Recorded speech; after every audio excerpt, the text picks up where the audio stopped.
organization of knowledge in preparing for this meeting, for this conferences.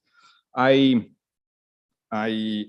look up at Jürgen's book, especially on the parts that concerns organizations and institutions, and I find very interesting this concept of knowledge economy, and I want to read you a passage in which he says that all institutions rely on specific knowledge, which they generate on presuppose. They thus depend on the broader societal knowledge economy, and their activities may include the generation, transfer, transformation, and the appropriation processes of knowledge involving different kinds of external representations. Material and knowledge economies are interdependent. For any material product of a society, in particular a machine, for example, we may distinguish between the knowledge required to invent it, to produce it, and to use it. The knowledge economy of a society has to generate, allocate, and maintain the corresponding systems of knowledge. And it has to be capable of integrating new knowledge into existing and newly created knowledge systems. So I think that in this session, we will hear about some of these themes, especially this idea of how organizations and institutions are able to accommodate new knowledge into existing structures and, if necessary, create new knowledge systems. And we also, I think we will also hear about this transition that you see in the book between history of science and a more general outlook, more overarching outlook of history of knowledge. So we have two distinguished speakers this afternoon. And the first one is my big pleasure to introduce Fabio Bevilacqua, whom I first met in the last century, in fact, in Villa Olmo in Como, 1997, was a SIFT meeting. And he comes from Naples. He was educated in electrical engineering, where he got he graduated with honors in 1972. And then he switched to history and philosophy of science. He studied history and philosophy of science in Cambridge under two great supervisors, Méliès and Gerd Buchdahl. And then in 1981, he became tenure researcher and then associate professor in Pavia. And of course, he collected more honors and published more books that I possibly mention here. But in speaking about organization of knowledge and institution, I would like to remember his great work as an organizer of history of physics, both nationally and internationally. He had many positions. He is co-founder and member of the board, and also he was also president of the European Society of History of Science.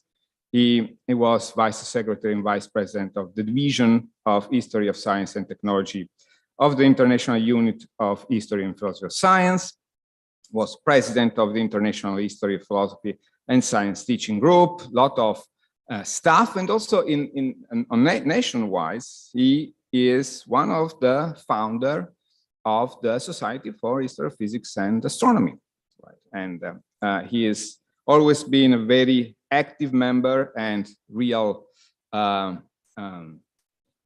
engine behind history of physics in Italy.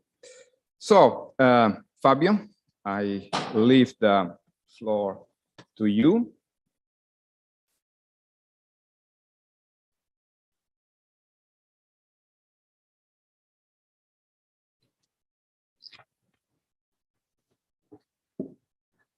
Thanks a lot. Here we are. I'll try to keep you awake. It's a difficult time of the day, but this is an Italian session. So we are in Italy, so anything can happen. and you might even be awake for this afternoon. It's my pleasure to be here. I understood that the task was a discussion of Jürgen's book, and that's what I will try to do. And this is a new title for my presentation, and the statement is from Shakespeare, as I'm sure all of you immediately recognized, but is quoted in the Nobel lecture of 2015 of 2UU. So I'll talk about the relation between history of science and history of knowledge. Now,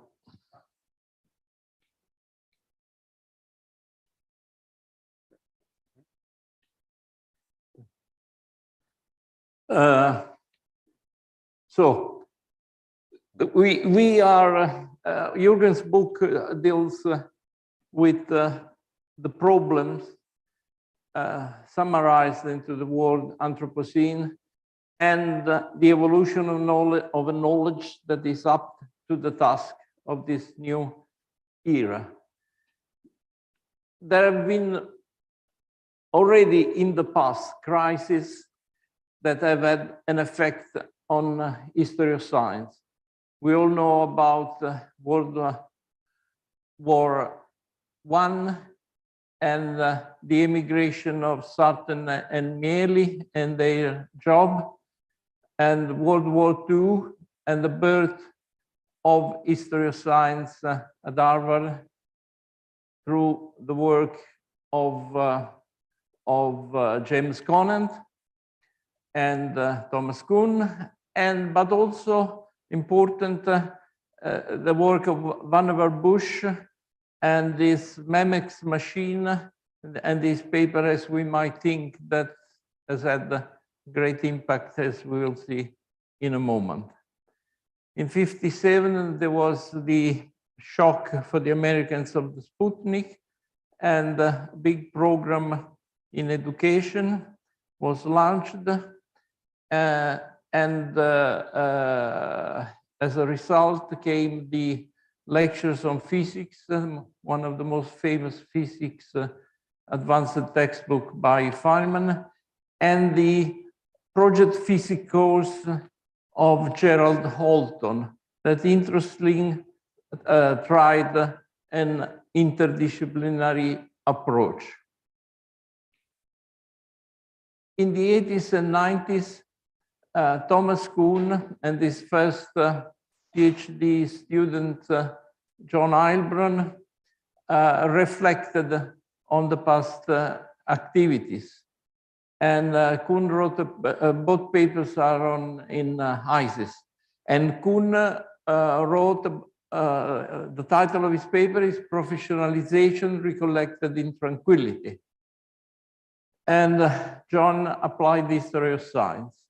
Now, it's very interesting that there is a self-criticism of Kuhn, because he said we confined ourselves to the preparation of doctoral students and professional, and it was a period of expansion of jobs and of students, and we neglected to ask whether our field could develop any natural clientele among those who would not become professionals. When the expansion ended, professional training became a decidedly secondary function. Our field was unprepared, and it now pays both an intellectual and an institutional price. So there was a trap there, and we should be aware of that. John Heilbronn, trying to face similar problems, indicated 3 lines of approach: general education, science policy, and in particularly, John Heilbronn it's a fun of history of science joining modern history. And here there is a quote from Max Planck. In a paper of 61 about measurement in science, Thomas Kuhn wrote this criticism of textbook science with an analogy to a grinding machine, that from the axioms gets to the theoretical propositions that are put in direct connection with the experiments. And they said also that some inductive books made that the machine work the other way. So this is an important critique because the situation, as we'll see, is still the same in the schools. And John, in '98, much later, then wrote a wonderful book for education, Geometry Civilized, that tried to teach geometry through the history of geometry. And unfortunately, didn't have an enormous success. All these people we can consider as a part of our founding fathers. You all know them. I'm sure lots of you will have known them personally. And the doctoral students were an enormous number. The students of Kuhn and Gillespie at Princeton are listed here. And the students of Hibbert, both at University of Wisconsin and at Harvard University, are listed here. So you see there are lots of people who became famous historians of science. These are just some examples. In the second part of last century, there has been a great institutional development, societies, centers, departments. Some have had more success than others. And from my point of view, the fact that some centers like La Villette, who was it started with Robert Fox in '86, and the Dibner Institute that started in '92 didn't last long. And my interpretation is one of the reasons is that they didn't want to have a close relation with their parent institution, the La Villette in Paris and the MIT in Boston. And so I praise Jürgen and the Institute, the Department 1 of the Institute, for his close links with the society, the project of the Max Planck Society. That's, from my point of view, is extremely important and brings benefit to the whole institute. Another institute that had success is the Department of HPS, where I studied in Cambridge, because it offers courses also for science students. And this is an important aspect.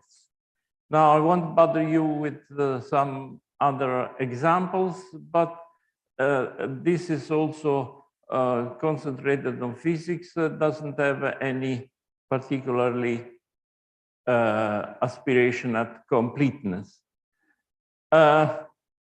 So, from my point of view, what matters is the importance of being useful. And center departments includes also museums that are sometimes connected with the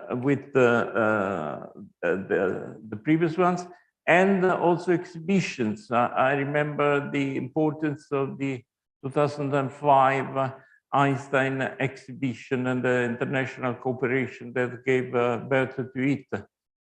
And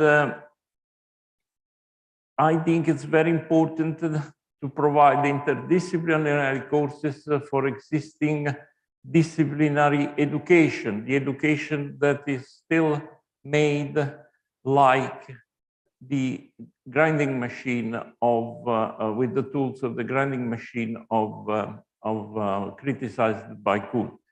It's interesting that already in the 12th century, an abbess, Herod of Landsberg, for the edification of the nuns, wrote a book, Hortus Deliciarum, where you can see the 7 liberal arts, and that are together in a circle, and the pseudosciences, magicians, and other people like that are outside the circle, a prelude to the science wars, clearly.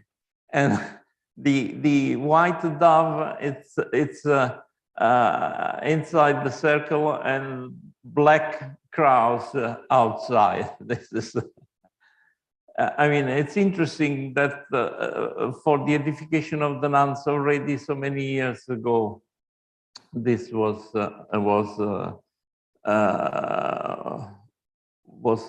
written. Now, in 79, there was this book of the Kleber Rome that is, I know the Kleber Rome is criticized by some of you, No Limits to Learning, that presented the difference between innovative and conservative teaching. Not much success, I'm afraid. Instead, they had some success, the movement for open access, and the Berlin Declaration of 2003 has been very relevant, and it emerged in the Harnack House, that it's a place that is dear to many of us. Now, can we focus the usefulness of history of knowledge in education? Have you ever had what are the numbers involved in that? So there are in the world about 100 million teachers, and there are about 1.5 billion students. So when Kuhn was talking about clientele, I can't see any better clientele than this one, that still studies with very old-fashioned pedagogical approach and still grinds coffee in the machine. And we certainly could do something more for this. And I want to encourage, in Italy, the few jobs in history of science and history of physics that have been left are, I mean, the people have to teach in teachers in service and especially pre-service education. So this is one of the few possibilities, and this should expand. But from Vannevar Bush came out a big revolution, and even if the Cern wasn't very much in favor of dealing with the World Wide Web, and in fact, the founders had to leave, the hypertext and then the World Wide Web have been extremely important. I remember the excitement when this revolution took place. I remember the first software programs. I remember this journal, Byte, that dedicated an issue to the then new concept of the hypertext. And certainly no one could predict that in a few years, Wikipedia would have such a success. Now it's an encyclopedia freely available without advertisements that has almost 60 million articles in 300 languages, and has got 1.7 billion unique device visitors monthly, and 114,000 active contributors who do this job for free. This is really incredible. Already the Wall Street Journal in 2009 noted that Wikipedia had become bigger than the famous Chinese Yongle Encyclopedia that had 1,000 or 2,000 books. And today, Wikipedia is the equivalent of 22,000 books about printed volumes, I mean. So this is really an enormous success. And I know that Jürgen is committed to the epistemic web, but we could already do a bit more to propagate our history of science and history of knowledge in something like Wikipedia. So, so much for the institutions, so much for the diffusion. And now something about mental models. Already Wittgenstein, with his duck rabbit riddle, had pointed the finger, the interpretation of data. And Einstein, very interesting, in 1952, already underlined that the separation between resultant theoretical proposition and experimental evidence requires an interpretation. And so to go from the variety of the experiences to the axiom system again requires an experimentation. Jürgen produced this very beautiful summary of the debates of the last part of the 19th century that gave birth to Einstein revolution. And you got also to think that inside these areas, there were competing, as we'll see in a minute, there were competing models, competing research programs. So all these debates, apart from the Einstein revolution, resulted in the production of the advanced textbooks in physics from main actors. And these textbooks, advanced textbooks, don't fit to the idea of Kuhn's normal science, should be used more because they present alternative interpretations of the physical reality and alternative research programs. In 65, note that Feynman wrote his books in the early 60s, and he hadn't got yet a Nobel Prize, and they dedicated 2 years to this pedagogical activity, which I think is quite something. In his Nobel lecture, Feynman says, the fact that electrodynamics can be written in so many ways was something I knew, but I have never understood. And he focuses on the inverse square law, the one of Newton, but also the one of Coulomb. And he produces a law in one of his paper. He produces a law that has 3 components. The first one is an inverse square law. The second one depends on the velocity, and the third one on the acceleration. And this is exactly similar, not completely exactly, but it's very similar to Weber's law of 1846. In this paper, a famous paper of 49 written with Wheeler, he mentions Weber, But especially in a note, he mentions an history book by O'Reilly called Electromagnetics. This O'Reilly was against Maxwell, was against Einstein, and instead made a history of the action at a distance theory and gave quite a weight to Weber. So it's a sort of history book that has had an influence on physical research. An interesting case. The difference between Weber and Feynman is that Feynman introduced retarded potentials, and he assessed Coulomb's law is wrong and can be reduced to the sum of the first two terms of this equation. So a very interesting alternative interpretation. But historians of science have been influential also in other disciplines. For instance, economics.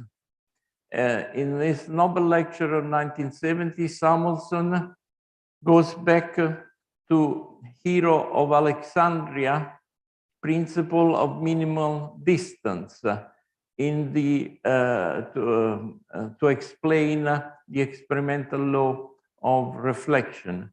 He quotes Mach and Einstein. So you see there is a possibility, apart from the diffusion of knowledge towards the teachers, the students, the general public, there is also a possibility of being influential among high-level scientists. So history of science can have a role also, and history of knowledge also in that direction. And this is very clear with the discovery of the use of artemisinin to cure malaria. This is the Nobel lecture of Tu Youyou in 2015.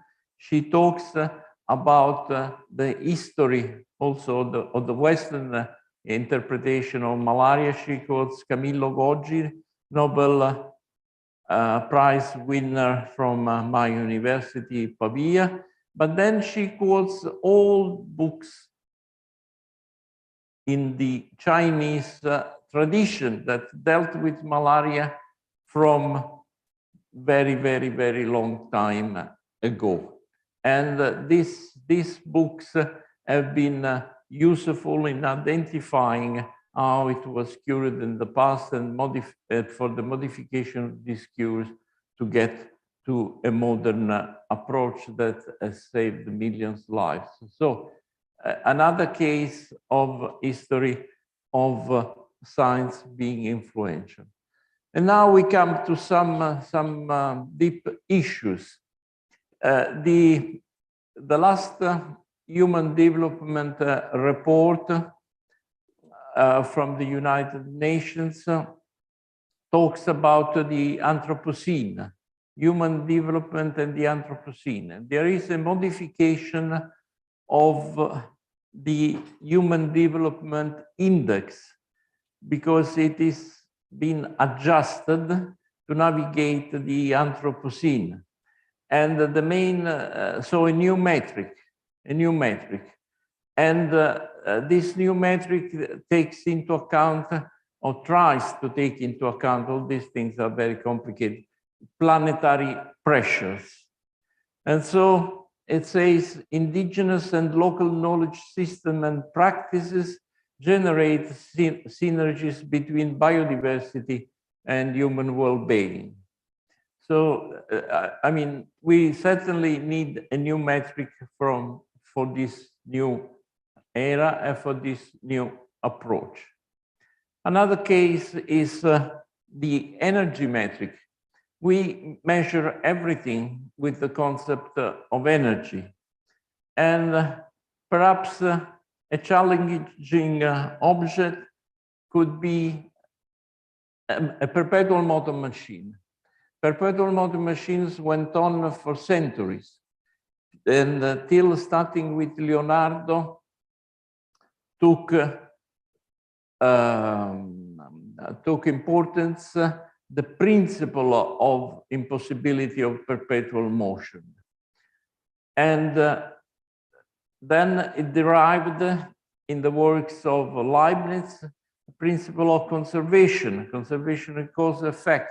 There cannot be an effect, some work produced without a corresponding loss. And the metric was the motive force work, practically. And so the principle of energy conservation, which now is everywhere, the measure through energy, even when it doesn't really fit. Like the food you buy, the calories are measured with a bomb calorimeter. And I mean, this is supposed to be equivalent to metabolism. Jürgen has a chapter, or at least a section, on economic theory, discussed Marx' theory of value.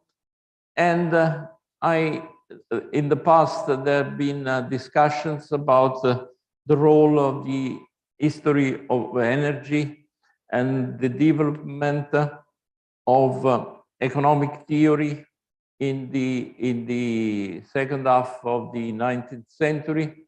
I think that this sort of basics discussions should be on the table, and maybe we need a new metric.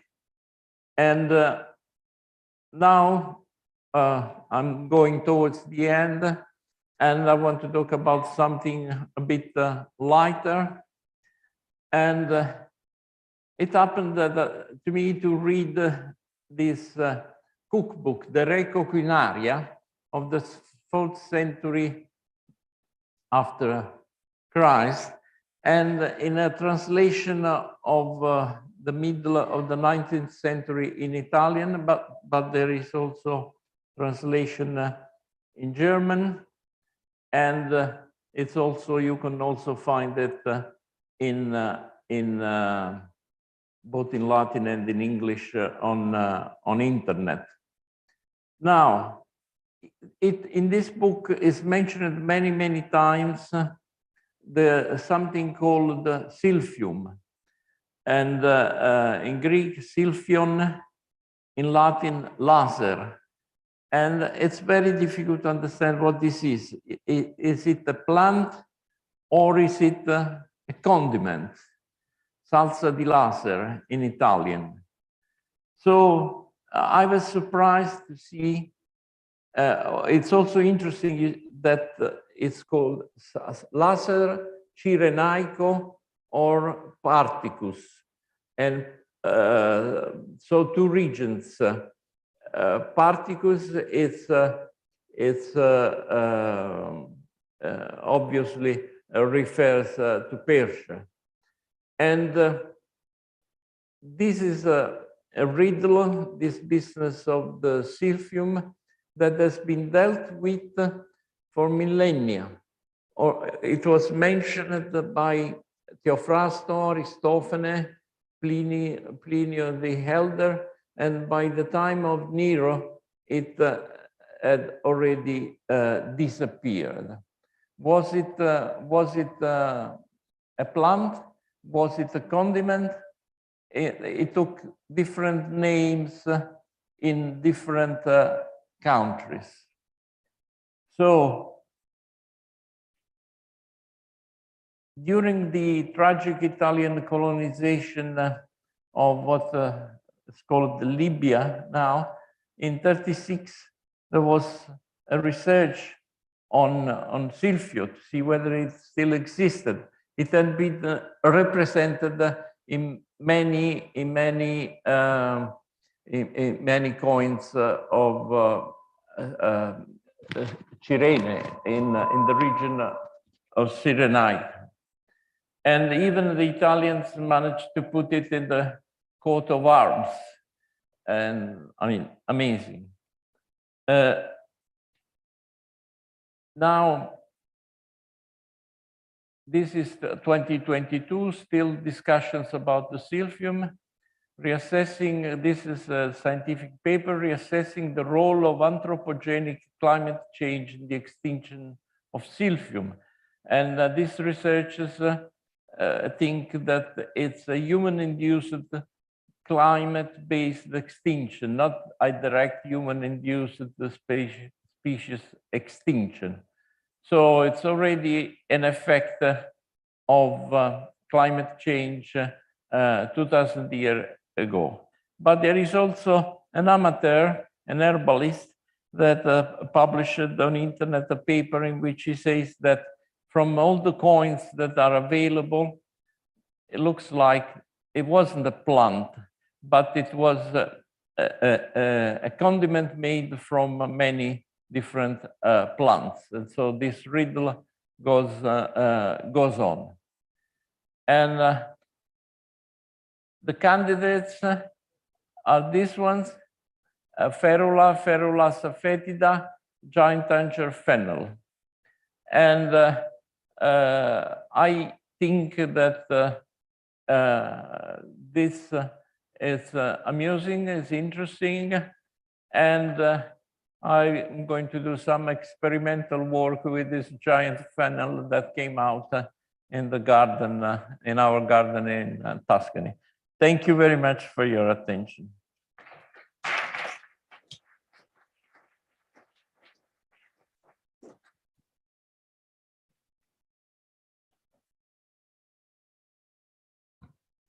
Thank you very much. Fabio, we have time for some quick question, if you have one. Any? Yes. This question, Fabio, thank you for your talk and for your broad summary of the history of our profession. But my question refers to your last part. So the question, what triggered the silphium research? Was it the Anthropocene? Was it the fennel in your garden? Was it some historical source? You know, it's a hen and the egg question. It's a difficult question. Has been discussed for so many authors. The 19th century for us, for instance, there was an enormous debate, what is the silphium? And people also tried to cook these old recipes.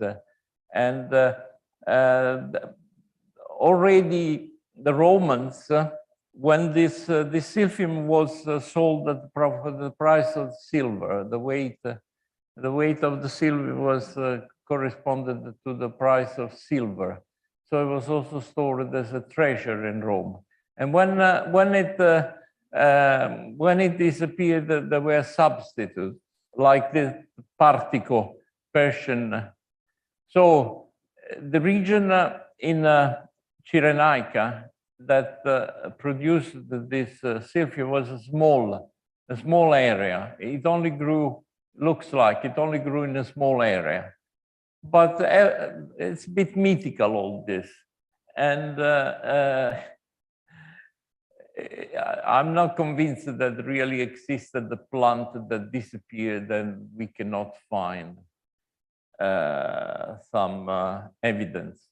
And also, as one of the authors that I cited underlines,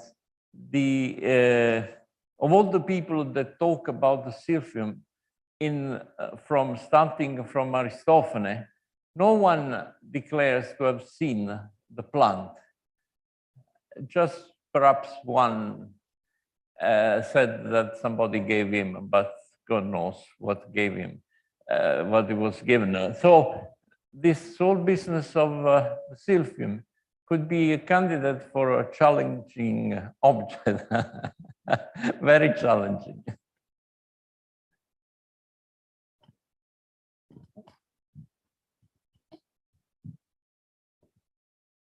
I've seen that you've quoted the Berni Declaration of Open Access.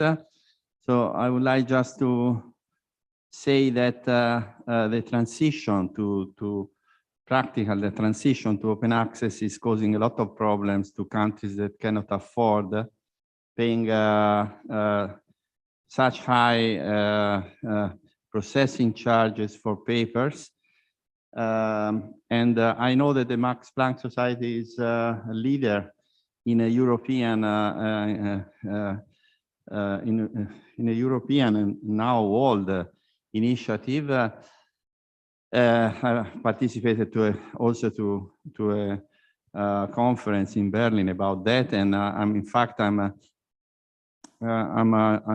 a deputy for the universities of Italy for this transition. So I don't know that you are aware that we as a scientists, we are very worried of the politics of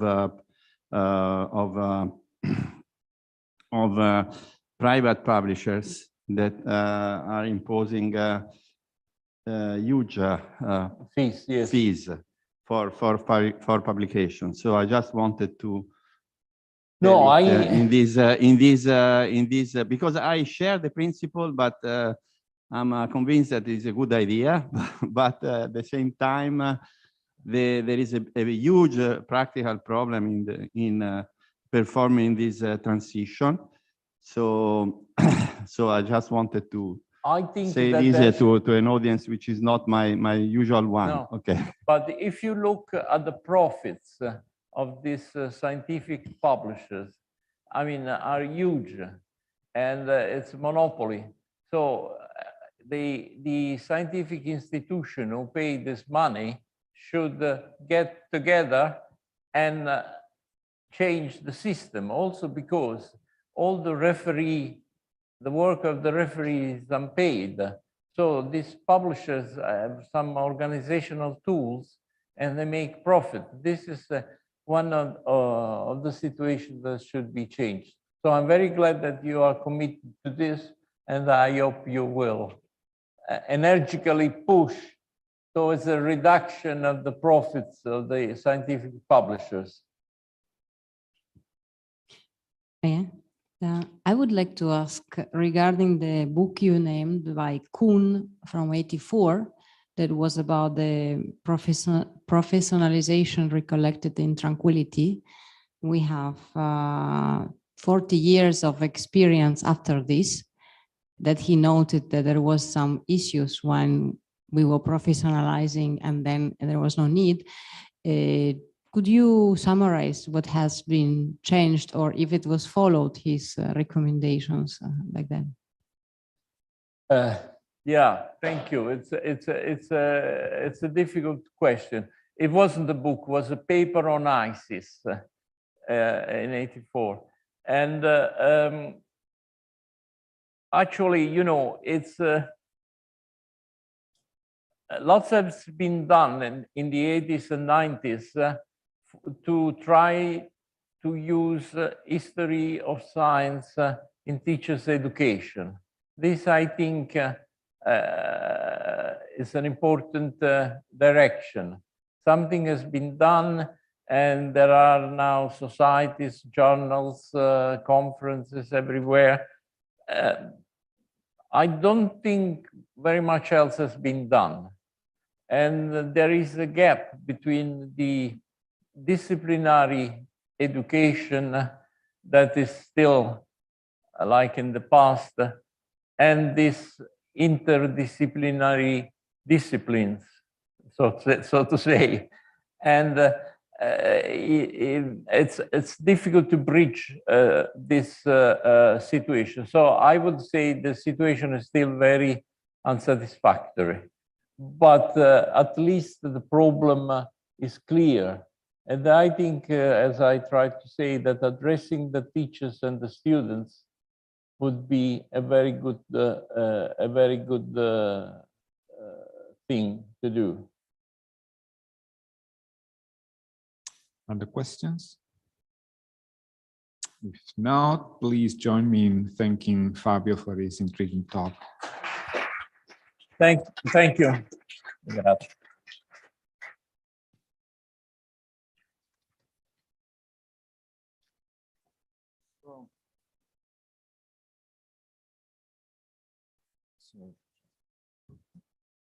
So let me briefly introduce the next speaker. who is Roberto Lalli. Well, Roberto is well known to everybody here. He has been a research scholar in Department 1, where he worked at the research program on history of the Max Planck Society, but also within the multi-institutional Berlin Center for Machine Learning, where he has developed approaches for the application of machine learning techniques to the history of recent science. He has a pretty long career now. He got a MSc in physics, 2006, University of Milan, then also a PhD in international history at the same university, and then he moved away from Italy. He went to Cambridge, Massachusetts, at MIT, where he was postdoc, a fellow for 2 years, working with Dave Kaiser. And then he came back to Europe, fortunately for us, at MPI. And since August 1st, so a couple of weeks, he will take up a new position of assistant professor at Turin.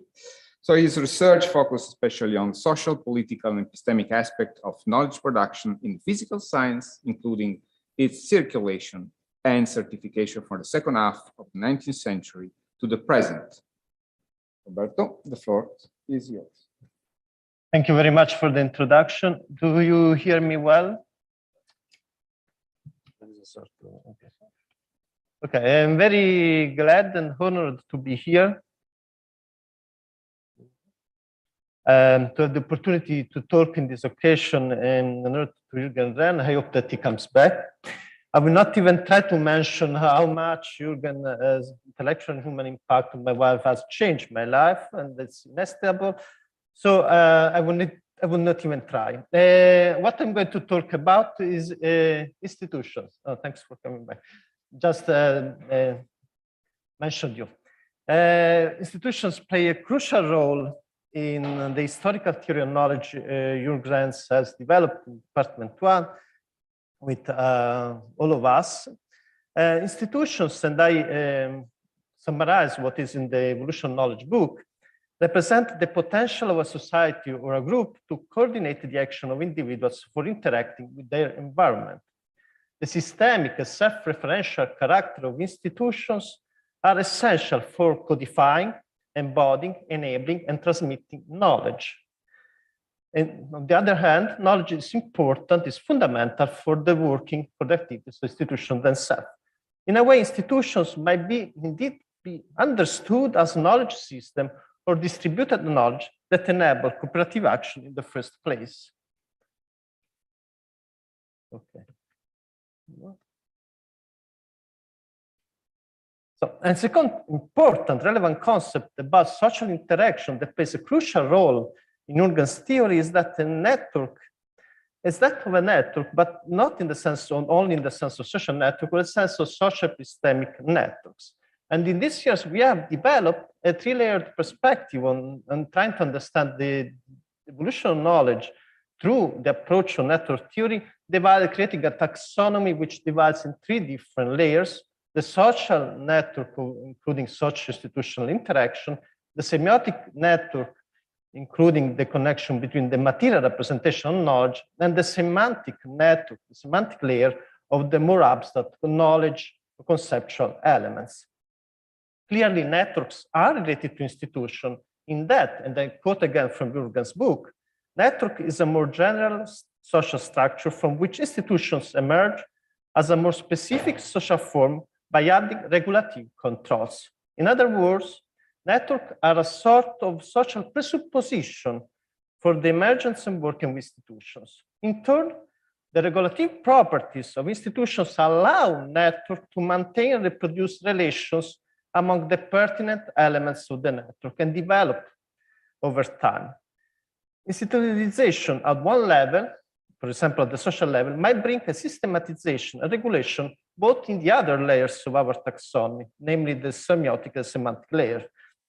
Therefore, it's crucial, I think, to understand with a historical approach what might have been the relations between emerging and growing socio-epistemic networks, and emerging institutions.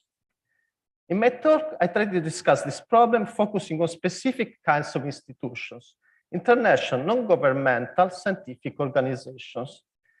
International scientific institutions are peculiar in that their functioning require continuous negotiation between individuals who belong to different political, cultural, and social settings, and therefore they tend to often mix up the scientific goals with the more political ones.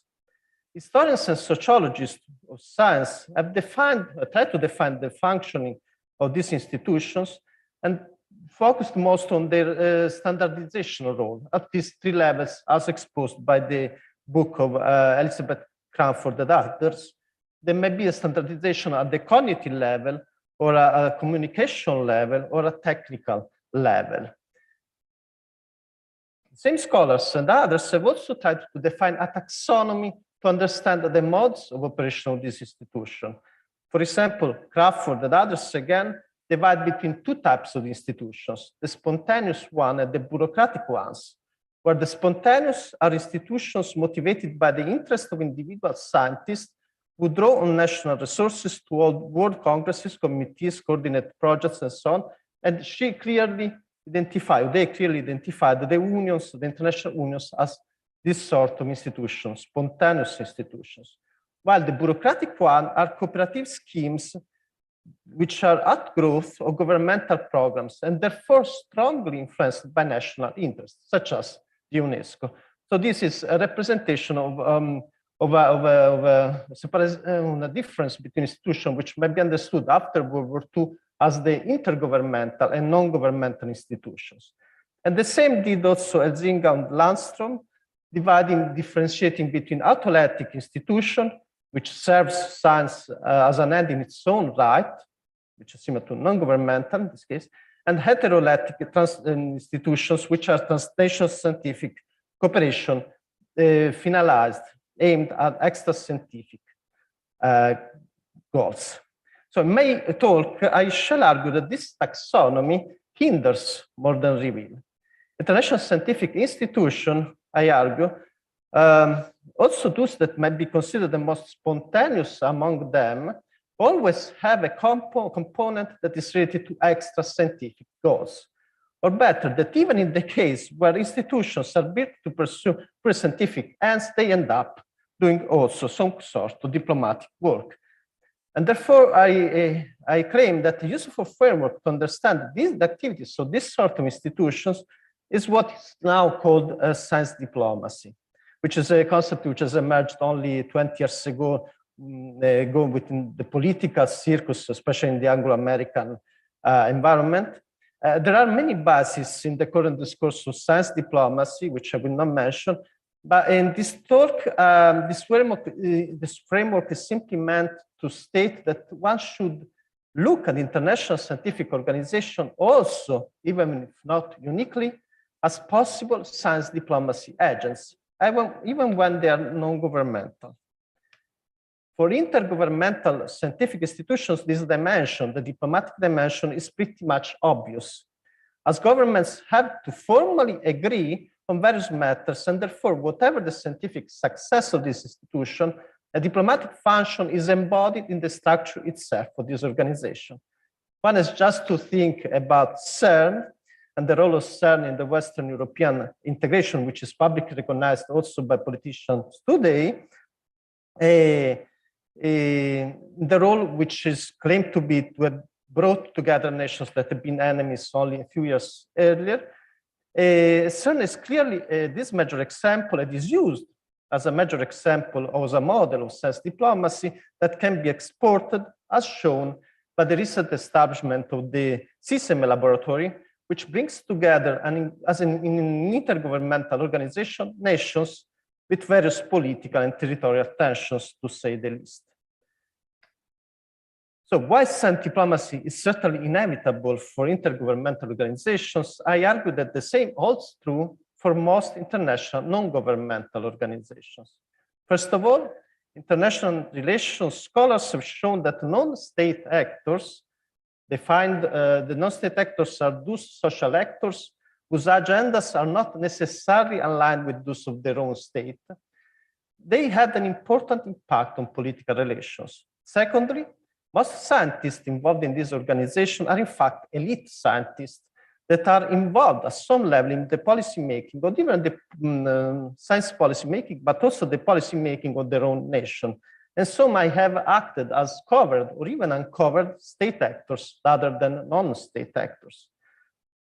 Finally, even when none of this happens, the scientists involved must necessarily discuss the political implication of the regulative framework of the institution they're working in, even when they would have liked not to do so. In other words, I argue that it's very rare to have a purely autolectic scientific institution, using Elzinga's words. What is rather more interesting is to ask what are the actual relations between autolectic and heterolectic modes of operation, I'm always using Elzinga's terminology, and how different political contexts shape this relation, and finally, how the diplomatic dimension shape the scientific regulative function of scientific institutions play, namely how it turned out to have an impact on the science itself. So in the rest of my talk, I try to offer some considerations on this point, using examples from 3 different institutions which were devoted to physics, especially in the period of the Cold War. The first one is the International Union of Pure and Applied Physics, IUPAP, which in Kraftwerk taxonomy is explicitly considered a spontaneous organization. But it was clearly not the case at the beginning. It was founded within the umbrella organization of the International Research Council after World War I, with the political goal, namely to exclude scientific communities of the central powers from international scientific cooperation. It was actually a top-down institutionalization process which tried to boycott German science, which tried to include different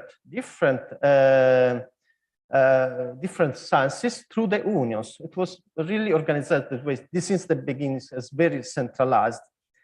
And also the members were national members, which implied that the members were official representatives of the states.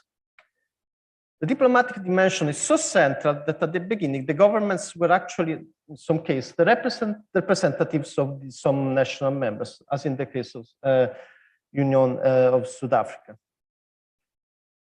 So since in the interwar period, the OPP was most an institutionalized way to boycott German, and given the relevance of German physics at the time, one can hardly expect that it had any scientific impact. In fact, it had none. It was essentially inactive until 1947, until the end of World War II. In 1947, it was completely refunded with a completely different idea, namely to include all communities as soon as possible, which allowed the acceptance as a members of West Germany already in 1952, 3 years before West Germany gained full sovereignty. The context of this refundation was the agreement between the umbrella organization, the International Council of Scientific Unions, with UNESCO, which didn't only mean that they had more money, more funds, but it also meant that their goals had to be aligned with those of UNESCO, which was an intergovernmental organization, as still is. Within the Cold War scenario, there were 2 major phases of this institution. The first one was the phase 47-55, which corresponded in a period which most of this international organization with a supposedly global character were in fact dominated by Western membership, ideology, and also interest. This changed completely only after the death of Stalin and the end of the Korean War, when the Soviet Union started to change its foreign policies and gradually entering all these international organizations. And most countries of the Soviet bloc followed suit. This enlargement of membership changed radically also the way in which individuals perceived, working in the institution, perceived the regulative function of the IUPAP. The meetings of this executive committee of the IUPAP were thought also as venues for negotiating and balancing between the 2 blocs. In other words, the diplomatic function of the Union was embodied in the work routinely done by our UPAP officers. This is made explicit by the then Associate Professor, General Secretary, Secretary General Larkin Kerwin in '69, when he wrote, and I quote, "The Union's purpose is to foster international physics meetings, more rapid dissemination of information, and the establishment of international standards, units, and nomenclature. But its unofficial goal is to make a contribution to general and international understanding." So it's a clear, unofficial goal, which is a diplomatic one. This regulative role of the UPAP is clear when one looks at the way it addressed controversies in the Cold War context, the two Germany and two China problems during the Cold War. And I thank our Chinese colleague, and maybe a few of them are online, who are working on the two China issue in the UPAP. After the Soviet Union joined the UPAP, the People's Republic of China, and soon after Taiwan and East Germany also made their request. There was a clear Cold negotiation in the UPAP Executive Council that led to accept them all, changing unofficially in their discussion, in their letters, the interpretation of the word nation in the national membership in the statutes. They became, in the letters, territorial membership, but still remained the national membership in the statutes. In spite of this unofficial definition, which was conveyed to the Physical Society of the People's Republic of China, the People's Republic of China withdrew in 1957 on the ground that it could not accept to be officially in a body that recognized the Republic of China in Taiwan. It took decades before the People's Republic of China joined again. And there were many attempts from the UPAP to include Chinese scholars and to include it officially in the UPAP. In order to this to happen, what they had to do was to change the statutes officially. The word Taiwan disappeared from the list of members, and the word nation disappeared from the term of national membership. Now, there is an interesting aspect in all this. One would think that this controversy was the same in all international unions, in all international organizations, because the problem, the political problem, was the same for all, and they all were based on the idea of national membership. But that was not the case. One would think that there was a solution taking at the largest level, for example, at the umbrella organization, the International Council of Scientific Unions, and that should be true for all of the unions. That's not what happened. Each organization, for example, the UPAP, had to negotiate the same problem within itself, within its own structure. The individuals working on that wanted to negotiate without using a decision that was made elsewhere.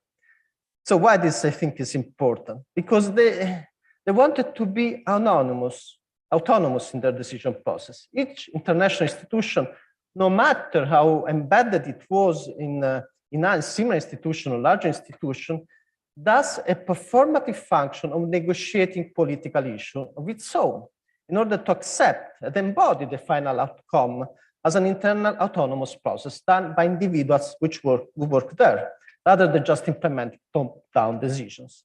And this is in spite of the fact that the decision was actually the same for all unions. So this is the first example. The second one I want to bring is the foundation of the European Physical Society in September '68.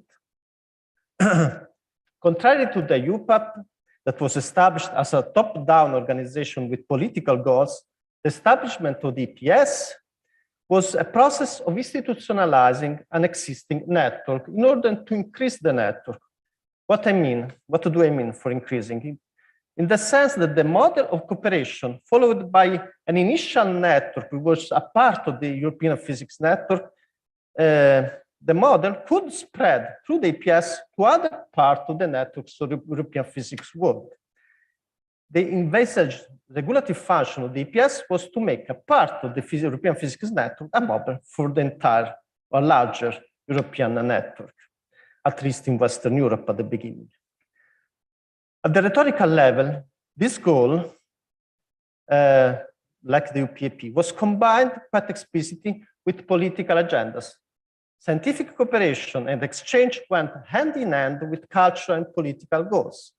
where the cultural and political arguments were very close to the discourse done at the same time at Cern, and also the European movement. Namely, that the European cultural unity had a role in favoring European political integration. Now, let's look at the network which initiated the process of establishing the EPS. So the networks are very clearly CERN-related physicists. The question is then why some actors in a social network started and pursued a process of institutionalization of their network when they had already the CERN. Why did they need the EPS in the first place? What did they want to regulate? And that's essentially two things. The first is that physicists connecting at CERN were trying to strengthen research in particle physics in their own countries. CERN was not sufficient, and in order for CERN to become more competitive with the US at that time, I mean the 1960s, physicists involved thought it necessary that a large group of European physicists, larger than CERN, had to learn how to do big science. What they needed was a set of agreements, regulations about how to build an overarching infrastructure, even unofficial, connecting CERN to small and medium-sized particle physics laboratories in the various CERN member states. This is the effort that was being put forward with what was called at the time the European High Energy Pyramid. With the pyramid is the CERN at the apex of the pyramid, and all these envisaged medium and small-sized laboratories in the CERN member states. The EPS in this context was a way to address this issue through a different strategies of intergroup agreement, getting rid of governmental representatives that were instead present in the negotiation at CERN. There was a second problem, though. It was the regulation of physics publication, again in competition with the US, namely with the journals of the American Physical Society, Physical Review, and its various sister and subjournals. One can be even more specific that there was a major problem with the journal of the Italian Physical Society in Novecimento. In the network which established the EPS, which wanted to establish the EPS, Gilberto Bernardini, the president of the Italian Physical Society, the Italians were very central. And they had an issue with their journal in Novecimento. This is an analysis performed by Malte Vogel and myself on the citation analysis of the physics journal, and we show only 3 journals, Annalen der Physik and Physical Review, Novecimento. Citation analysis, you see the centrality. You have to look for greater centrality along this axis. You see Annalen der Physik here, a clear change of centrality with Physical Review. And then you see an interesting pattern here of increasing and then decreasing of il Novecimento, which is systematic. There was something happened there. What is happening? The Novecimento was becoming important in the 1950s for policies implemented by the Italian Physical Society. And the goal, quite explicit goal, of Gilberto Bernardini in the early 1960s was that the Novecimento could become the journal of European particle physics, namely the journal of CERN.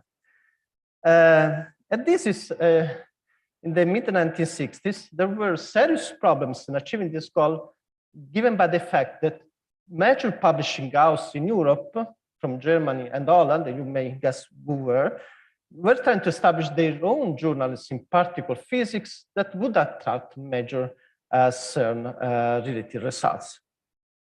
So the promotion, especially by Bernardini, of the European Physical Society was an attempt to build an institution that could provide a high-level forum for regulating and establishing the establishment and the function of laboratories and European journals. This was the idea, the goal. None of this happened. None of these, the both goals succeeded. In fact, very soon they were rejected right away by other actors, the national physical societies, that immediately transformed the negotiation and even the idea of the society, and that become quite rapidly a federation of European physical society, not a federation of European physicists. So this idea failed in short. Let's now see the interaction with the political and diplomatic dimensions. During the negotiation about how to establish what was the future role of the society, there were clearly the cultural and political dimension were mentioned. And one could think that this cultural realistic view of physics as a way to unite Europe was quite uninfluential, but that was not the case. In fact, combined in 1968 with political aspiration in Czechoslovakia in the midst of the Prague Spring. Czechoslovak physicists saw the creation of EPS as a great opportunity to implement a rapprochement with the Western European network in lines with the ideas spread with the Prague Spring. They wanted to join the initiative in spite of the opposition of societies, groups of institutions in the Soviet Union and East Germany and other countries in the Soviet bloc. A final meeting of the EPS steering committee was actually organized in Prague in May '68 in order for the Czechoslovak physics to convince Eastern European physicists to join the EPS and also to create a secretariat exactly in Prague. So in that moment, the EPS transformed into something very different from what it was envisaged at the beginning, because it embodied needs and aspiration from communities that had not even been part of the previous negotiation and conception of the society. To make a very long story short, the negotiation within the Eastern Bloc went very well for those who wanted to join the EPS. Actually, also the Academy of Sciences of the Soviet Union accepted to join the EPS. The foundation of a pan-European physical society was planned on September 26, 1968, and then the invasion of Prague happened. That had, of course, an impact on many things, including the foundation of the EPS. The steering committee had to meet and discuss what the meaning of the foundation in this political situation would have meant, and how one should consider the participation of countries that have been involved in the invasion of Czechoslovakia. Should one boycott them, invite them as if nothing had happened? What should one do with physical societies and institutions in the Warsaw Pact countries that invaded Czechoslovakia? So the steering committee decided to have the foundation as planned, inviting all societies that wanted to join. And in making this decision, a new role for the EPS was envisaged again that was not there previously. Supported by one Czechoslovak physicist who was in the committee, the assistant secretary, František Janok, it was decided that EPS should be funded as planned because this was the only way for the society to work as a network to support dissident physicists in the Eastern Bloc. So that was the EPS became at that point, and it's actually what happened. The EPS was funded, and Janok, who became a political dissident, who suffered from political discrimination in Czechoslovakia, was invited was found a position in Sweden as well through the EPS. At the end, even though at the beginning it was not allowed to leave Czechoslovakia, at the end it was able to leave through the pressure of the EPS. So here we have a case where an institution that was conceived to provide regulative spaces for a specific network of physicists did not succeed within its scope, but did eventually assume a function depending on the historical context that was quite different with respect to what was initially envisaged. In this shift, the EPS turned out to be quite successful in some unexpected ways. Once the institution was there, at least it was going to be funded, was there almost funded, it could be used and modeled according to the needs and motivation of some parts of the social network. And this flexibility was more useful at in that situation at the diplomatic with respect to the scientific arena. Now I briefly talk about the third case, which is perhaps the most interesting one within the perspective of socio-epistemic networks. It is the Committee on Generativity and Gravitation that was founded in 1959 and later transformed into a society in 1974. the committee was clearly an institution dedicated to promote the field of generativity and gravitation. Together with Dirk Wintergrun and others, we used the framework of socio-epistemic networks, including the tools, the mathematics of networks, to understand the development of generativity and how it became a field in its own right, which happened, you can see here an important part from the social, the perspective of the social level. There was the formation of what can be called the giant component, which for us indicates a change in the social structure. Interesting, when one tried to understand how changed the social semiosemantic layer, and we did a co-citation analysis over time to understand that, we see that there is a temporal coincidence between the starting of the giant component and the formation of a giant component of co-cited papers more or less at the same time. More or less because this is spread, it's not in a specific year. But the average year of publication of the co-cited paper is exactly 59, just in this, when this shift on the social layer happened. Interesting, 59 is also the year in which the International Committee was founded. So the institutionalization process in this case is to regulate the work of the network, to support its semi-systemic goals, which certainly has happened in this case. The institutionalization process led to stabilize the tradition of organizing international conferences every 3 years, led to the creation of a bulletin for sharing information among individuals in the network, and finally even led to publishing a journal dedicated uniquely to the field. But even in this case, where it's pretty clear that it was an institutionalization of a socio-epistemic network, even in this case, the process cannot be separated from the diplomatic dimension. The first conference ever done in Generativity, which was fundamental in the process, social process we have seen, was a conference held in Bern in 1955, in close proximity with other conferences which shaped the rapprochement between the USSR and the USSA after the death of Stalin. It also occurred in Switzerland, which was shaping its neutral role in this phase. Also, the format of the conference clearly recalled the form of meetings on national representatives, where generativity was explicitly described as a field that could spark cooperation between East and West because of its scarce application. And this view was explicit in the public opinions exposed by Mercier, who was organizer of the Bern Conference and the long-term secretary of the committee. He clearly perceived his work in the commission as that of an ambassador for peace. Finally, I will mention that since the beginning, the work of the committee was embedded in the IUPAP structure. The conference was sponsored and funded by the IUPAP, and eventually the committee became an affiliated commission of the IUPAP. That's the last point.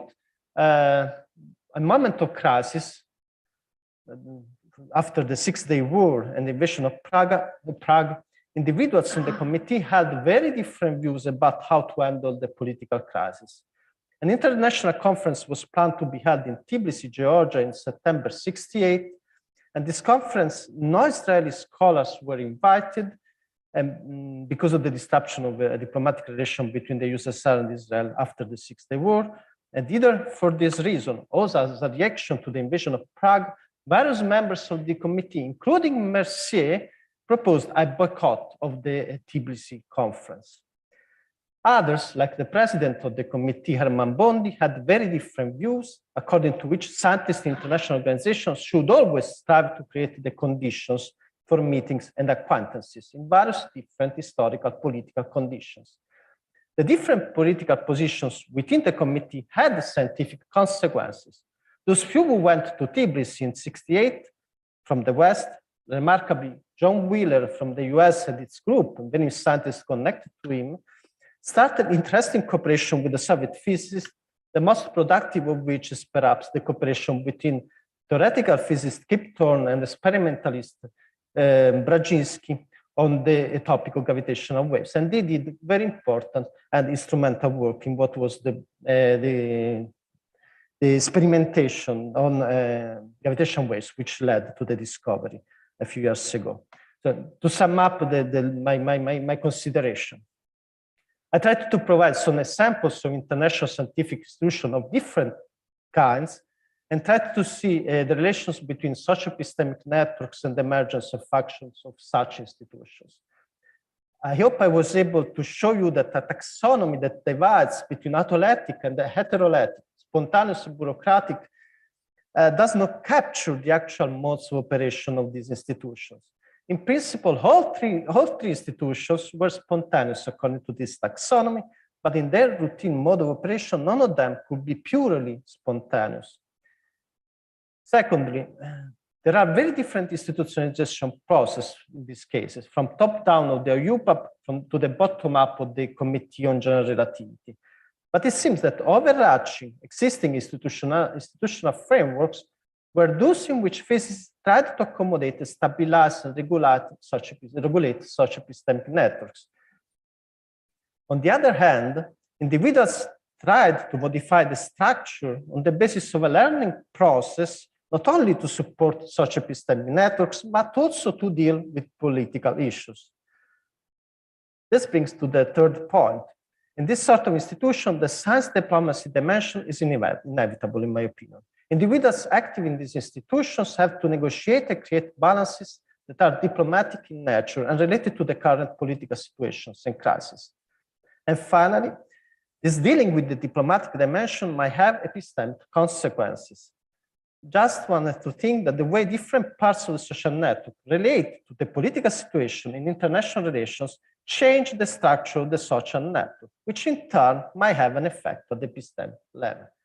So thank you a lot for the attention, and thanks a lot to Jürgen for the main inspiration and work together for 9 years, and hopefully there will be 9 years and more in the future.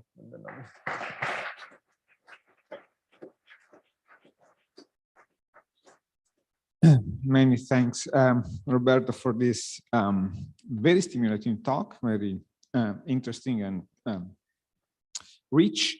We have probably time for one quick question before moving to the coffee break. Yes. Hi, just a curiosity. The way you presented, it seems that there was absolutely no space in the European Physical Society for physics, which was not high energy physics. Is that correct? So the way you presented, it seems that European Physical Society was essentially a European association basically centered around high energy physics. Yeah. The first group was energy physics. This was the first group that wanted to create a society. That in the process, this changed. But the idea was to solve this problem of this network, but to extend what worked well within the European Physical Society to other parts of the physics network. So it was a process of expanding from an initial network. They called themselves Friends and Friends of Friends. They all worked close to the Cern, and gradually they tried to call others, but the center, the model, well, Cern is going to work well. We are cooperating well in Cern. We should do the same in other fields. Please look at us.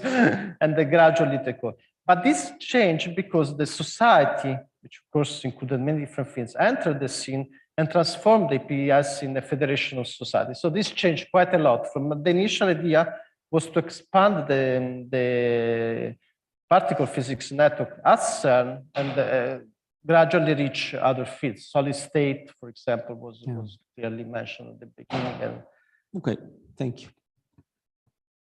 So I think that we can move to the coffee break and keep your question for later. We have a discussion in 10 minutes or so.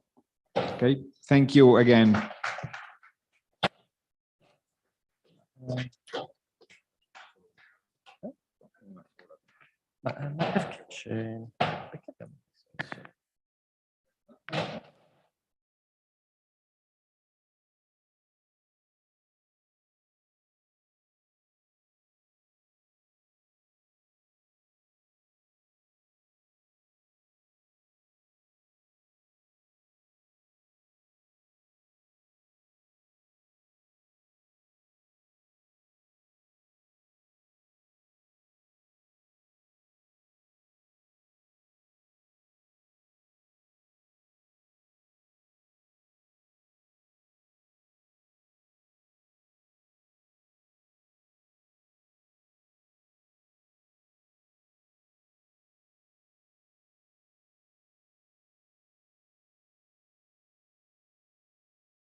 Please take a seat so that we start quickly the discussion.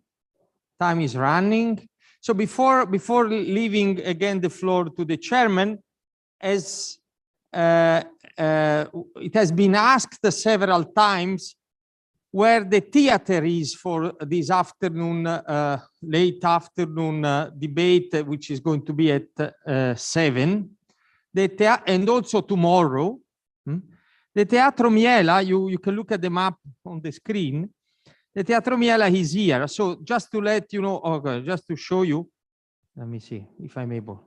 Now we are somewhere down here in Grignano. You see? Actually, we are here, more or less here. So this is where you go towards Trieste. When you arrive in Trieste, here you see Trieste Stazione Centrale, Central Station. That's the front. You see, this is the this train station. This is the square in front of the train station. And from here, there is a road with lots of traffic going. So towards here, Piazza Unità. You see Piazza Unità. Along this road. Here you see there is the Teatro Miela on the right. So if you walk, for example, you walk this way, at a certain point you see that there is an opening on the right, which is a parking lot. In this small parking lot, you find the Teatro Miela, okay? You see there are cars parked. Is that clear enough? Okay, so before the channel, you see, if you reach the channel, you have walked too much. This is the channel. If you reach the channel, you walk too much, you have to go back and you will see it. Okay. Ah, yes, very good. I can show you. Yes. No. I can show you how it looks. You see the red carpet? Ah, fantastic. That's the Teatro Miela. It's also written, Teatro Miela. And just in front of the headquarters of Generali. This is the headquarters of the insurance company. Okay, that's the Teatro Miela.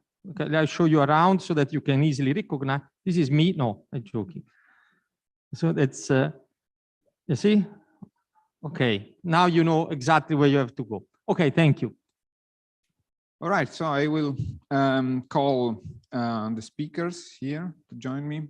Roberto, Fabio, if you want to join me here for some comments and maybe some question.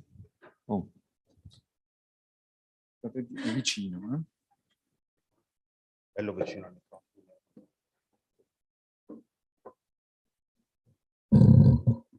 So, I enjoyed the session very much, I have to say. I'm not an expert of this issue, so I will had some points and maybe ask some general question that might be food for further thought. So I will start with Fabio, and I was very intrigued by your mention of textbooks, especially textbooks as vectors of, well, ideas and sometimes provocations, sometimes ideology. I remember years ago I edited a book with Jaume Navarro, which made especially the point that textbooks, especially in times of crisis, we were investigating the early quantum theory. They many times become a way to convey specific points, sometimes epistemic points, sometimes ontological points, sometimes even political points. So my question would be, so you painted this beautiful picture about the history of our profession. So maybe you can also give us some thoughts about, well, the future, right, of this profession, in the sense that yes, textbooks, journals, and all these avenues of disseminations are important. You gestured very suitably to education, but if you have some thoughts about how can we proceed from here. You also mentioned this this overarching outlook of history of knowledge, if that can be a way to sometimes also to overcome the difficulties of our professions, where you see the sticking points. And to Roberto, something similar, right? So you presented these three examples, which are situated historically in a very specific point, right? Cold War period. So I was wondering how much of your analysis depends on this historical situation of the particularities of this period, and how much can be in fact generalized and maybe even projected to the future, right? And also I was thinking of, so you worked at this level of societies and organizations, and you also mentioned the general political situation. So, but there are also other levels, right? And which you can think about community. I was thinking, of course, of community of interest, community of practices, this kind of concepts, and maybe even individuals, right? To the way in which, to the extent that institutions are made up of individuals, and at the end of the day, they come back to individuals. So if you can give us some thoughts about how do you think these levels are connected, right? So maybe. Thank you, Massimiliano. It's complicated. First of all, the textbooks I shown, Planck, you know, from Planck to Landau, passing through the others, Sommerfeld, Pauli, Feynman. I mean, we don't have these people anymore. This is a problem. People who are able to write on all aspects of physics, and especially of theoretical physics. We don't have these people. And, you know, the people are involved in this elementary particle physics that dominates the scene. And they do some sort of technical work. And the maximum you can expect today is some sort of popularization from great physicists that book here, book there. But I mean, I was surprised of the success that Hawking had with this book of Brief History of Time. I thought, I mean, for me, it was not understandable. So I don't understand what people understood from that book. You know? It's a complicated situation. It's a very complicated situation. At the level of textbooks, there are, for instance, in the States, there are two or three textbooks for university students that have an oligopoly, sort of. And of course, they are good. So as textbooks, they are good textbooks. They are also pleasantly printed and so on. But it would be very difficult to find some interesting issues presented in these books, some open problems, choices, different alternative interpretations. And that's why I think that we have, both as historians of science or historians of knowledge, or historians of disciplinary sciences, we have the knowledge and we have now the technical possibility to intervene and try to do something without not enormous effort, you know, translation of our work, of our job in popular terms. and put it online. It wouldn't be dramatic, but it would have an effect. I think it certainly could have a positive effect. I don't know whether you've seen a TV series called Explained that was produced in the States and is distributed by Netflix. It's got 45 sort of topics which are unrelated and are of different quality, but are interesting because they offer an interesting vision and not the traditional one. I think this sort of experiments should be pursued. And the audience is immense.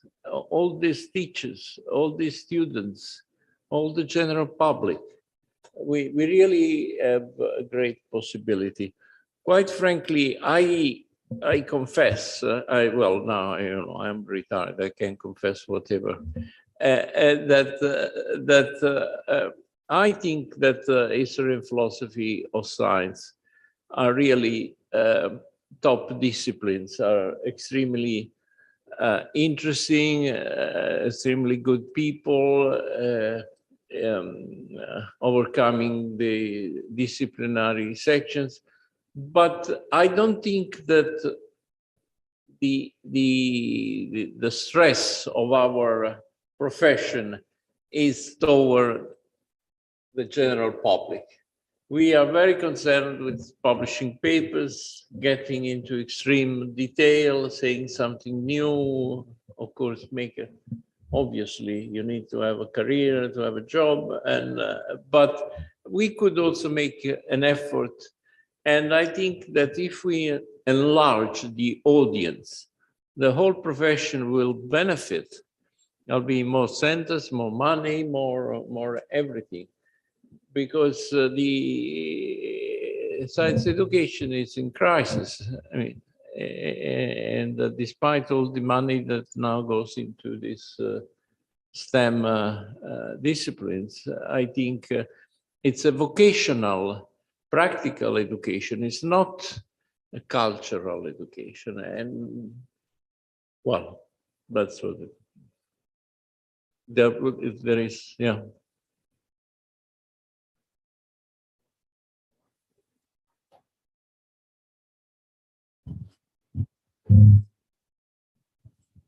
Yeah, I might add a little bit to your thoughts. You see, in the decades of my career as a physics teacher at the university, I taught everything that Einstein did except for general relativity for various reasons. Only when I retired, I read the original papers, and it was an eye-opener. Everything there, the motivation, the explanation, is so different from all the textbooks that I know. Today, I am convinced that if then I knew what I know today, my students would greatly benefit. So what I do now, I tell it to my younger colleagues. Physicists and scientists should be more interested in the process and not only in the results, and that how to convey that message should be a challenge for all of us. And now talking about textbooks, there is one textbook on quantum mechanics, which is very different from all the others, and that is David Bohm's textbook on quantum mechanics. It puts it all in the epistemological discussions. And by the way, this book and the discussion about David Bohm's approach to quantum mechanics fits very well into Roberto's lecture on the Cold War debates about quantum mechanics. So these are my remarks to both of you. Thank you. Yeah, can I continue? I share your desire, your vision, Fabio. But I want to ask you, what are the forces that could bring it about? Because, I mean, the experience we are having now from more than 25 years at our institute, you know, training young historians of science with typically a double competence in history and some discipline, for instance, in physics. Let me talk about physics because that's the field I know best. They have great difficulties finding a position. Physicists won't usually concede a position to a historian of science, even if that historian of science is an excellent physicist herself or himself. That's my experience. And it's an international experience. It's not just a German experience. And in history of science, you know, developing those qualities that you justly described as desirable, namely, you know, being able to explain things, put things in context, express it in an understandable way, not with an emphasis on the latest details and novelties, but, you know, providing a general cultural context to the enterprise of science that is not honored by the community, international community of the history of science, because it works like other communities as well. You advance by publishing specialized papers and studies, and you have to stress your originality rather than your understandability. You know, there were different moments in history, and you both alluded to them, where these things were different. For instance, the Sputnik shock made it clear to the West that they had, or there was a danger of, you know, a retardation in general education, falling behind the Soviet bloc. And that stimulated not just, you know, rocket science, but it stimulated education in a broad way. There were, you know, the new math movement goes back to these origins, you know, history of science was fostered. So is that what is needed in order to create the societal condition for your vision coming true? Because in the mainstream system that we experience every day, you know, it just remains a dream and not something that I can see being implemented. I mean, that was the same dream that you expressed that somebody whose picture you showed today, namely Gerald Holton, had, as you rightly emphasized. And he wrote partly also for teachers, and he wrote in a beautiful, understandable way. But he, you know, it was a tradition that never saw the scope and the breadth that it would take to really catch the masses, as you rightly imagined. So I'm, you know, I'm slightly younger, but I'm slightly more pessimistic as far as that that is concerned. Now, of course, it's a very difficult problem. Otherwise, it would have been already solved. But I think that an approach would be through the education of school teachers. That's a place where you can act. We had the experience of the Einstein Exhibition, and the Pavia one was done at more sort of educational level than the Berlin one. We had a sort of the possibility of utilize your experience and your materials and everything, and we gave a twist towards education. And the success was immense. I mean, we had tens of thousands of people queuing, and after 3 months we had to close, but we could have gone on for many more months. People came from all over Italy and also Switzerland. and I mean, there is this market, let's call it market. I mean, there is this audience. And I think that we could do something. It wouldn't even be very expensive.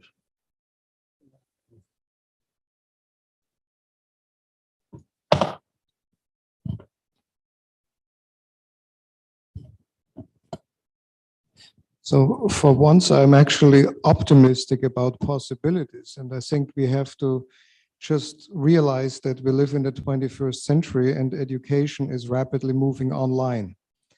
And that allows us to reach truly a global audience if we would actually build the right kind of courses. And the online structure basically allows to combine, let's say, modules that are more traditional, explaining the facts, with modules that contextualize the process and the origin and the history of those fields. We are in the US, we are sort of rapidly moving in that direction. The pandemic certainly accelerated all those trends. But if you really build courses with appropriate methods and expertise, and use that expertise to make the argument by doing it, that you don't just recite the facts in an efficient way, you emphasize the process of discovery, you can put in a lot of materials, particularly the ones that existed in exhibits like Jürgen's Einstein exhibit and others, and you make that part of a global course that exists as a resource. I think that would be the equivalent of what Holton did 4 decades ago when he wrote for science teachers and for physicists. Yeah, I fully agree. Yeah.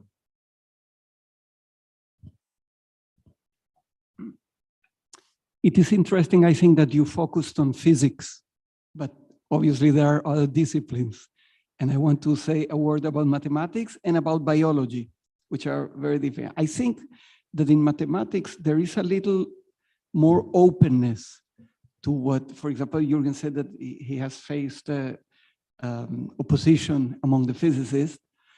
And the reason for that, I think, has to do with the nature of the discipline, in which things that, for example, belong to classical Greek geometry continue to be relevant to the basic corpus of the mathematician. Of course, as historians, we try to teach that there are essential differences, but and then it's an eye-opener for them, for the students, I think.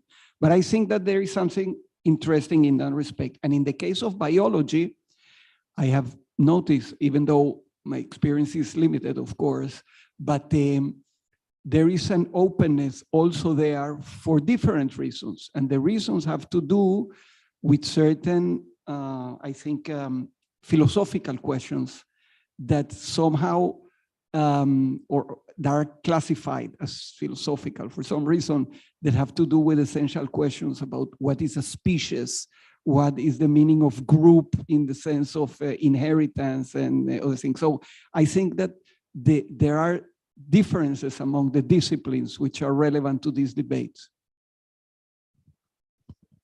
May I just intervene, Leo?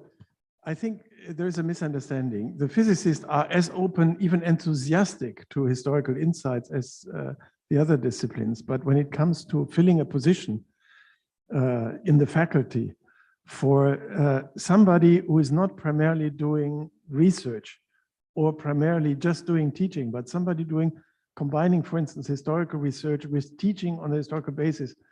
And as you know, I have seen many such cases. They won't give a position. They won't, and I'm not so sure whether that is really different for others. I want to hear the examples, the mathematicians conceding a position to a historian of mathematics. That would be wonderful. I would encourage all my students and young colleagues to go into the math departments for that, Jürgen, just to support your point, I think one shouldn't discuss these issues on a too abstract level away from the universities, because in my understanding, the universities are the institutions which are responsible for supporting the education of future historians of science. And in Germany, 2 major errors occurred. One is that history of science was moved out from the individual disciplines, from the physics, mathematics, chemistry department, and went into the history department. I think it was a grave mistake to do that. They are practically useless as a disciplinary education. because we all know that the qualification for the history of science is rather demanding. Not only do you need the background of your discipline, you need the background of knowledge of performing historical studies. And I discussed that the other day with Jens Bravik. You also need to know languages beside other things. And these three basic qualifications, you only not, it's already too late to learn them in the university. Even learning Latin, Greek, and all that stuff besides physics or mathematics, to learn that at the university, it's too late. So I was responsible for these programs in Switzerland, since I had the only chair for the history and philosophy of science. And I can tell you numerous examples why this finally failed. Point one is you need to create an official status as a discipline in your country. So it needs to be on a list on what is a discipline. This looks very formal, but it's very decisive for getting funds from all sorts of institutions from the government to get the educational resources. In Switzerland, it's the only European country where history and philosophy is a discipline. It's nowhere else. History of science basically disappeared from the list of disciplines. When you look at the supporting institutions like Deutsche Forschungsgemeinschaft, so all these disciplines become sub-disciplines of something else. They basically disappear. There is lots of enthusiasm in academic circles to support it, but the institutional activities are missing to get that support, and that's the basic problem. I was responsible in Switzerland also to do the Matura examination for philosophy, and we succeeded to include history of science in the curriculum in schools, which was exceptional. And you need to do that in order to get some sort of support for the field for later studies. So I could continue for some while. The offshot is you need to solve the basic educational challenge already in the university, because otherwise it's too late for the subject. Maybe I can add, given that we have 3 Italian panelists, I can ask them whether, I think the problem of having history of science in general represented in the famous list that Gerd was mentioning is also true in Italy, right? So probably you are in different settori scientifico-disciplinare. Yes. Yes. Well, there is a special sector in Italy for history of science, which is separated from history and philosophy of science, and mostly they are in different departments. So sometimes they have, you know, after the reform, we have a rearrangement of the former faculties in these new departments, and sometimes historians are with philosophers, sometimes they are not. In my case, for example, philosophy of science, which is the discipline I teach, is a different department from history of science. We still have in Italy history of physics, history of medicine, history of mathematics, but as Fabio knows very well, they are not in good shape, because the problem that Jürgen was pointing at, that it's very difficult for physicists to get a position in history of physics, especially because now history of physics is the same sector as didactic of physics, and people will rather hire someone for didactic of physics than history of physics. So history of mathematics is even worse. I don't know if Roberto may have. Yeah, and in Italy there is a very particular situation, because we have officialized the history of physics. There were quite a few professors at a certain point, this together with didactics of physics. So what is happening now, that simply the number of, which are still small, but the number of people who is in didactics of physics outnumbers incredibly those of history of physics. But there is now an attempt, which is currently going on, to since they are bridged institutionally, never work together. I mean, this work in the ethics of physics, there's been very little connection so far. But now it's given the fact that both in Paris, astrophysics is certainly much more, they are trying to actually do some project, both institutionally and at the level of individuals, that try to connect the history of physics to research in didactics. This is done in physics departments, mostly together, often with the Department of Education. Because there's been a law, which I didn't know previously, there is a law according to which teachers who are going to teach to the first year of school, even the asilo, kita, preschooler age, that there is some rudimentary notion of physics. So there is need for teaching in didactics of physics. And these are positions that are being taken also by those which who are expert on history. So there is now some hope, small hope, but I participated to a couple of meetings, even with the previous Ministry of Education, Luigi Berlinguer, was going to promote this kind of approaches 1 month ago.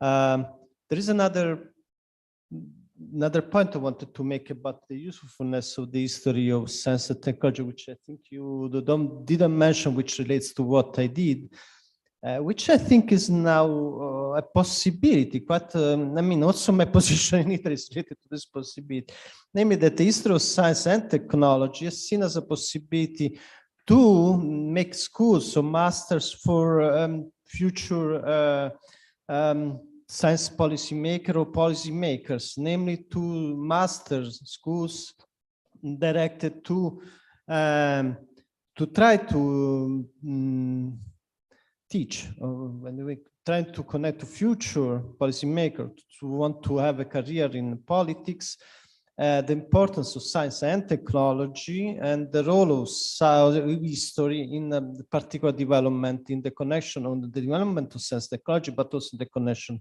with the political world. But that's probably also Anna.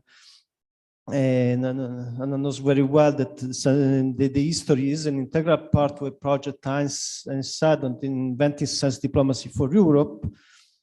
Been a big project which is now finished, but is one a major project trying to create a unique perspective on science diplomacy, which makes use of history. A series of case studies drawn from history, and I was not part of that, but I'm assuming certainly not only that both of you were part, were leaders in the leaders. There are two group leaders, working group leaders here. It was an important project. The same is in other ambience, in other environments. They're trying to make stronger the role of history of science technology in the broader perspective of transnational and global history, in connecting with decisions which are essential policy making, or the work of analysts to understand what does science diplomacy mean, how it can be implemented in a successful way to address global challenges. So there is also this role, which I think is important. And my position actually on the Technical University in Turin has been decided in view of making the history of science technology part of a series of humanities, science, social sciences perspective that can be also offered to future policymakers. So that's another point which I think we can explore quite well. But Anna is exploring things here, so. As you are speaking, you want to react to my question so we can wrap up? Because maybe we are too tired, but just some thought. So no, no,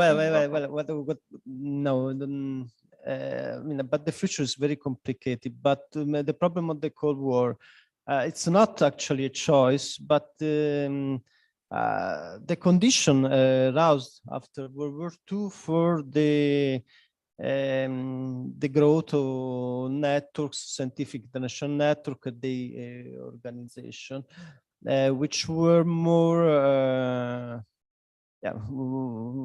made it possible something to occur that didn't happen before. The IUPAP was created after World War I, but the condition of possibilities to do accurate scientific work were much less strong, because there was a decision to boycott Germany, and then that created a serious consequences, a path-dependent way that actually make the IUPAP totally inexistent. They didn't do anything, but that while the conditions are clearly related also to the Cold War and also superpowers competition that make the International Institute Scientific Organization to have a different sense. So they grew and emerged mostly in the Cold War period.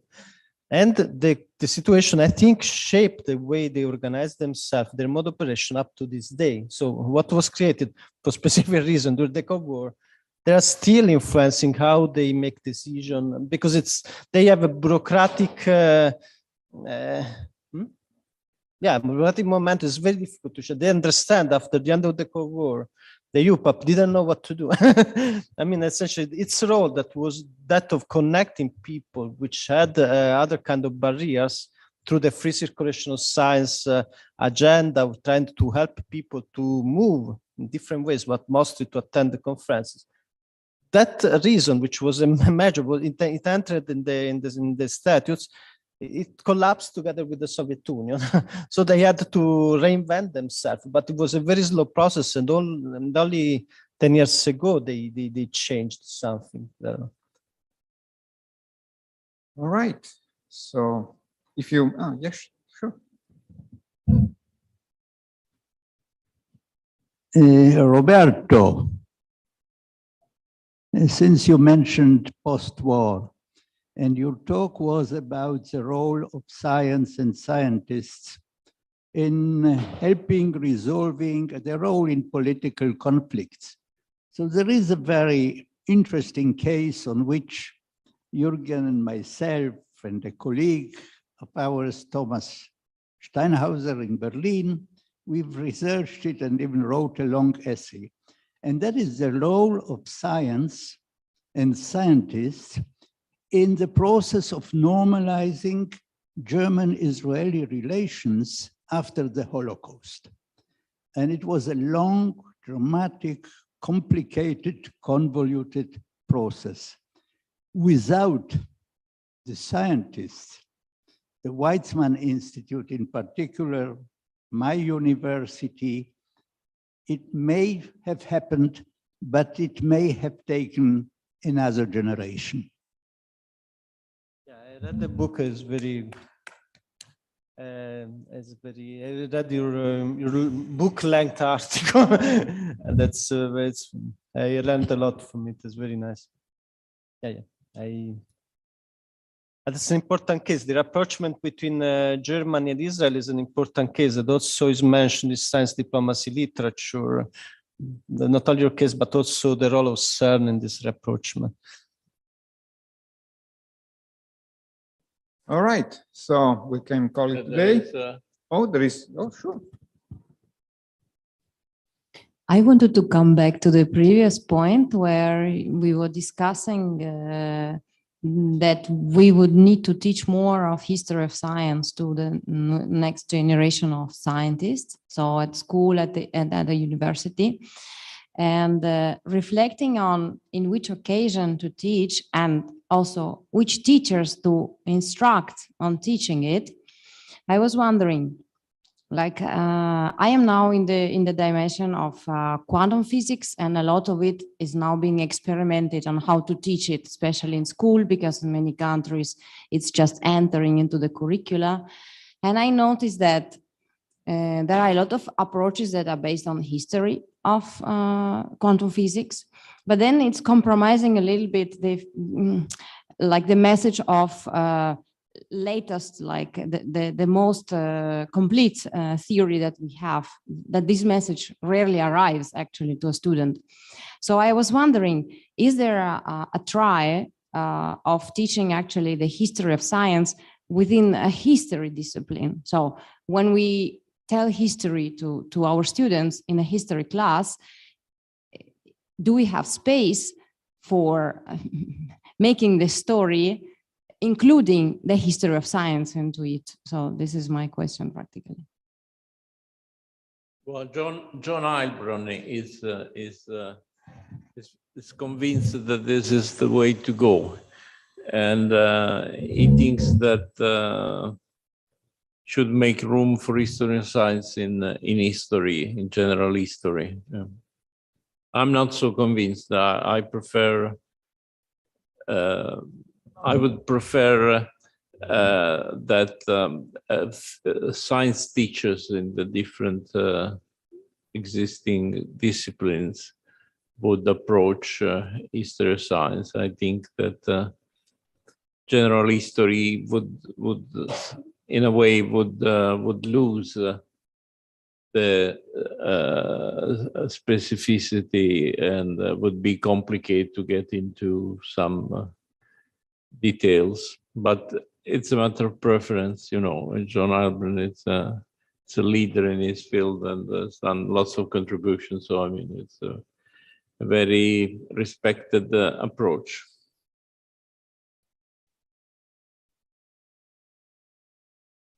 Okay, so please join me in thanking the speakers for the discussion. And I hope to see you all at the event this evening.